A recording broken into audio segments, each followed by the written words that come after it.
Assalamualaikum warahmatullahi wabarakatuh. Perkenalkan, nama saya Siti Febriliana Nur Afifah dengan NPM 1712026 dari Program Studi Pendidikan Guru Sekolah Dasar Fakultas Ilmu Pendidikan Universitas PGRI Semarang. Di sini saya akan menyampaikan mengenai hasil skripsi saya dengan judul Analisis Proses Pembelajaran Daring di Masa Pandemi COVID-19 pada Siswa Kelas 5 SD Negeri 2 Wulung Blora. Yang pertama, pada bab 1 konteks penelitian, ada 3 poin dalam konteks penelitian, yaitu yang pertama mengenai pandemi COVID-19. Pandemi COVID-19 sendiri melanda sejak tahun 2019 yang ditemukan pertama kali di Wuhan, Provinsi Hubei, Cina, yang saat ini sudah menyebar di lebih dari 200 negara. Poin kedua adalah mengenai pembelajaran daring, di mana saat COVID-19 melanda sampai di Indonesia, pemerintah mulai mengeluarkan kebijakan mengenai pembelajaran daring atau pembelajaran jarak jauh bagi seluruh sekolah. Yang ketiga adalah mengenai wawancara dengan wali kelas dari SD Negeri 2 Wulung Blora, di mana wali kelas menyatakan bahwa pembelajaran daring ini dilaksanakan secara penuh melalui grup WhatsApp yang berisikan wali kelas dan juga siswa maupun orang tua siswa. Pada poin selanjutnya adalah fokus penelitian. Fokus penelitian yang diambil ada 3, yaitu yang pertama adalah bagaimana pelaksanaan pembelajaran daring pada siswa kelas 5 SD Negeri 2 Wulung. Yang kedua, bagaimana evaluasi dari pelaksanaan pembelajaran daring pada siswa kelas 5 SD Negeri 2 Wulung. Dan yang terakhir adalah bagaimana respon guru dan siswa kelas 5 SD Negeri 2 Wulung selama pembelajaran daring berlangsung. Tujuan penelitian juga terdapat 3 poin. Yang pertama, untuk mengetahui pelaksanaan pembelajaran daring pada siswa kelas 5 SD Negeri 2 Wulung.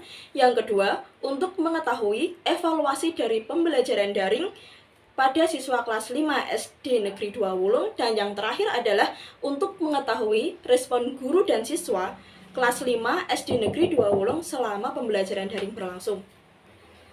Selanjutnya yaitu ada manfaat penelitian. Manfaat penelitian ada 3. Bagi siswa yaitu siswa diharapkan akan memiliki pengalaman dalam proses pembelajaran daring yang dilaksanakannya. Bagi guru diharapkan mampu untuk lebih memahami dan menggunakan teknologi informasi dan komunikasi guna melaksanakan pembelajaran daring yang lebih kreatif. Sedangkan bagi sekolah, yaitu dapat digunakan sebagai bahan evaluasi dalam pelaksanaan pembelajaran daring dan juga diharapkan mampu untuk meningkatkan kualitas sekolah untuk menjadi yang lebih baik. Pada bab 2, pada poin pertama yaitu acuan teori fokus penelitian ada 3. Yang pertama adalah pembelajaran daring. Menurut murid Dixon, Dan, and Killian dalam Ali Sadikin dan kawan-kawan pada tahun 2020, pembelajaran daring merupakan pembelajaran yang menggunakan jejaring internet dengan aksesibilitas, konektivitas, fleksibilitas, dan kemampuan untuk memunculkan berbagai jenis interaksi pembelajaran. Yang kedua, mengenai acuan pembelajaran daring. Sejak coronavirus disease atau COVID-19 masuk ke Indonesia, pemerintah Indonesia mengeluarkan beberapa kebijakan. Di antaranya mengeluarkan surat edaran Kementerian Pendidikan dan Kebudayaan nomor 4 tahun 2020 tentang pelaksanaan kebijakan pendidikan dalam masa darurat penyebaran coronavirus disease atau COVID-19. Di antara kebijakan-kebijakan tersebut, pemerintah juga mengeluarkan kurikulum darurat yang diatur dalam Keputusan Menteri Pendidikan dan Kebudayaan Republik Indonesia nomor 719-P-2020 tentang pedoman pelaksanaan kurikulum pada satuan pendidikan dalam kondisi khusus. Poin yang ketiga mengenai pandemi COVID-19. Menurut Tyrell dan Bainoy dalam Tirumalai Sami P. Velavan dan Christian G. Meyer tahun 2020, corona berasal dari bahasa Latin yang artinya crown atau mahkota dikarenakan bentuk virus corona seperti sebuah tempurung dan sesuatu yang menonjol di bagian permukaannya menyerupai matahari. Pada poin kedua yaitu kajian hasil-hasil penelitian yang relevan. Yang akan saya jelaskan di sini yaitu adalah penelitian yang dilakukan oleh Wahyu Aji Fatma Dewi dengan judul Dampak COVID-19 terhadap implementasi pembelajaran daring di sekolah dasar. Ada 3 poin penting dalam penelitian ini menurut saya. Yang pertama adalah guru menggunakan aplikasi Zoom, WhatsApp, Google Dokumen, dan juga PowerPoint dalam pembelajaran. Yang kedua, dampak bagi siswa adalah siswa belum ada budaya belajar jarak jauh karena selama ini siswa terbiasa dengan pembelajaran tatap muka di sekolah. Dan yang ketiga, dampak pada orang tua adalah adanya penambahan pengeluaran dalam membeli kuota data internet. Selain itu, juga ada dampak bagi guru, yaitu guru-guru senior belum sepenuhnya memahami mengenai teknologi informasi. Pada bab 3 yaitu mengenai metodologi penelitian. A. Pendekatan penelitian. Pendekatan penelitian yang diambil kali ini adalah pendekatan penelitian kualitatif. Yang kedua mengenai setting penelitian. Lokasi penelitian yang diambil dalam penelitian ini yaitu di SD Negeri 2 Wulung yang beralamat di Jalan Blora nomor 59, RT 1, RW 1, Kelurahan Wulung, Kecamatan Randu Blatung, Kabupaten Blora. Waktu penelitian dilaksanakan pada semester ganjil tahun ajaran 2021-2022. Dan untuk subjek penelitian yang diambil yaitu kepala sekolah, wali kelas 5, dan juga siswa kelas 5 dari SD Negeri 2 Wulung. Poin selanjutnya adalah data dan sumber data. Data pada penelitian kali ini berupa teks deskriptif. Lalu sumber data yaitu ada sumber data primer dan sekunder. Poin selanjutnya yaitu instrumen penelitian. Dalam penelitian kualitatif, yang menjadi instrumen utama adalah peneliti itu sendiri. Poin selanjutnya yaitu pengumpulan data.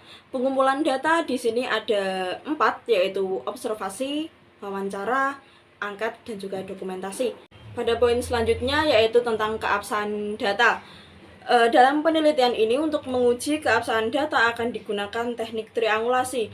Nah, triangulasi yang digunakan yaitu adalah triangulasi sumber dan juga teknik. Selanjutnya metode analisis data. Metode analisis data menggunakan metode yang dikemukakan oleh Mills and Huberman, di mana isinya yaitu tentang data collection atau pengumpulan data, data reduction atau reduksi data, dan juga data display. Dan poin yang terakhir yaitu tahapan penelitian, di mana tahapan penelitian dalam penelitian kali ini yaitu ada 3. Yang pertama, studi persiapan atau orientasi. Yang kedua, tahapan eksplorasi umum. Dan yang ketiga adalah studi eksplorasi terfokus. Selanjutnya memasuki bab 4 yaitu mengenai temuan hasil penelitian dan pembahasan. Subbab pertama yaitu deskripsi dan temuan hasil penelitian. Deskripsi objek penelitian. SD Negeri 2 Wulung merupakan salah satu sekolah dasar yang ada di Kecamatan Randu Blatung, Kabupaten Blora, dengan alamat di Jalan Blora nomor 59, Kecamatan Randu Blatung, Kabupaten Blora, dengan jarak 26,7 km dari pusat kota Blora. Selanjutnya yaitu deskripsi subjek penelitian. Subjek penelitian yang diambil dalam penelitian ini yaitu kepala sekolah SD Negeri 2 Wulung tentunya, wali kelas 5 dari SD Negeri 2 Wulung, dan juga siswa kelas 5 dari SD Negeri 2 Wulung. Selanjutnya yaitu mengenai temuan hasil penelitian.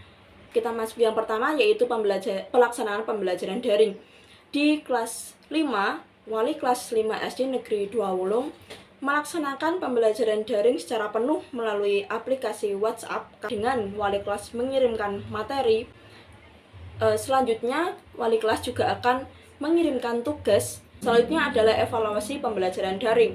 Evaluasi pembelajaran daring di SD Negeri 2 Wulung tidak dilaksanakan secara terjadwal, sedangkan evaluasi tersebut dilaksanakan untuk mengetahui kendala-kendala apa saja yang dilalui oleh siswa maupun guru selama pembelajaran daring berlangsung, dan untuk mengetahui apakah ada siswa yang kurang aktif selama pembelajaran daring. Poin yang ketiga adalah respon guru dan siswa selama pembelajaran daring.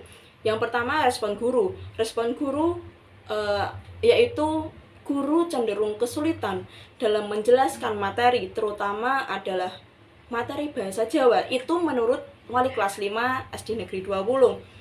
Jika respon guru adalah kesulitan dalam menjelaskan materi, maka respon siswa yaitu kesulitan dalam menerima materi yang dijelaskan oleh guru. Siswa cenderung bingung dan akan semakin bingung apabila orang tua siswa juga merasa kesulitan dalam memahami materi tersebut. Poin selanjutnya mengenai hasil wawancara. Yang pertama adalah dari kepala sekolah atau yang mewakili. Di sini diwakilkan oleh guru kelas 4.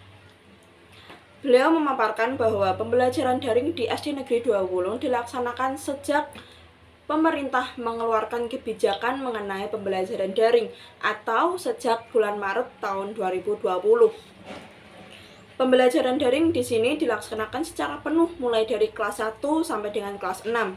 Selanjutnya yaitu wawancara dengan wali kelas 5. Wali kelas 5 SD Negeri 2 Wulung melaksanakan pembelajaran daring sepenuhnya melalui aplikasi WhatsApp. Menurut beliau, wali kelas 5 menghabiskan waktu hanya sekitar 10 sampai dengan 15 menit saja untuk melaksanakan satu kali pembelajaran daring. Selanjutnya yaitu hasil wawancara dengan siswa kelas 5. Menurut wawancara yang telah dilaksanakan, respon dari siswa yaitu beragam. Ada yang menyukai pembelajaran daring dikarenakan mereka memiliki lebih banyak waktu di rumah untuk beristirahat dan juga bermain.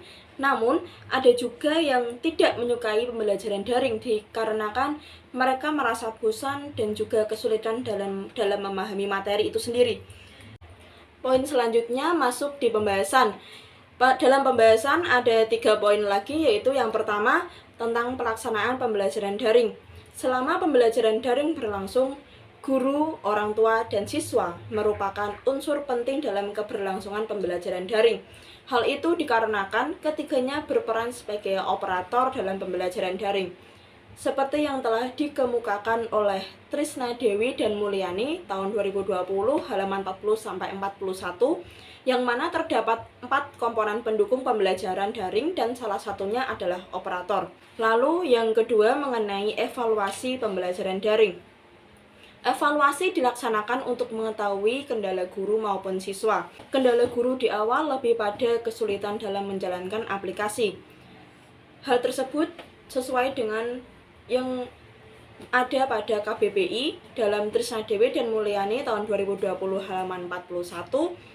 Aplikasi merupakan penerapan dari rancang sistem untuk mengolah data yang menggunakan aturan atau ketentuan bahasa pemrograman tertentu. Poin selanjutnya yaitu respon guru dan siswa selama pembelajaran daring. Respon guru dan siswa itu hampir serupa, yaitu mengenai materi yang disampaikan ataupun diterima. Jika respon guru adalah kesulitan dalam menyampaikan materi, sedangkan respon siswa yaitu kesulitan dalam menerima materi itu sendiri. Namun, siswa juga harus tetap menjalankan pembelajaran daring dengan baik. Hal tersebut serupa dengan yang diungkapkan oleh Yuangga dan Sunarsi tahun 2020, yaitu kreativitas dan inisiatif siswa juga penting agar siswa dapat dengan mudah melakukan proses pembelajaran. Selanjutnya masuk ke bab 5, yaitu mengenai simpulan dan saran.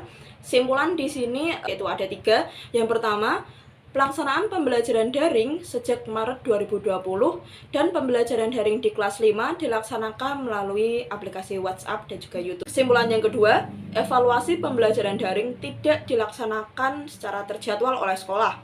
Evaluasi dilaksanakan guna mengetahui kesulitan guru maupun siswa selama pembelajaran daring dan juga mengetahui siswa yang tidak aktif selama pembelajaran daring berlangsung. Dan kesimpulan yang ketiga, respon guru yaitu guru kesulitan dalam menyampaikan materi, sedangkan respon siswa dalam pembelajaran daring yaitu siswa cepat merasa bosan dan kesulitan dalam menerima materi yang telah disampaikan oleh guru. Selanjutnya adalah saran. Terdapat 2 saran. Yang pertama, wali kelas 5 SD Negeri 2 Wulung secara penuh menggunakan aplikasi WhatsApp dan YouTube selama pembelajaran daring. Alangkah lebih baik apabila wali kelas juga menggunakan aplikasi Zoom atau Google Meet untuk bisa menjelaskan materi dengan melaksanakan tatap muka secara daring bersama dengan siswa. Yang kedua, selama pembelajaran daring, wali kelas 5 sering mengirimkan video pembelajaran yang diambil dari YouTube. Alangkah lebih baik apabila guru mencoba untuk membuat video pembelajaran sendiri dengan menggunakan media pembelajaran yang sesuai dengan materi agar siswa dapat dengan mudah memahami materi yang disampaikan. Sekian hasil dari pemaparan penelitian yang telah saya lakukan. Mohon maaf apabila ada kesalahan. Wassalamualaikum warahmatullahi wabarakatuh.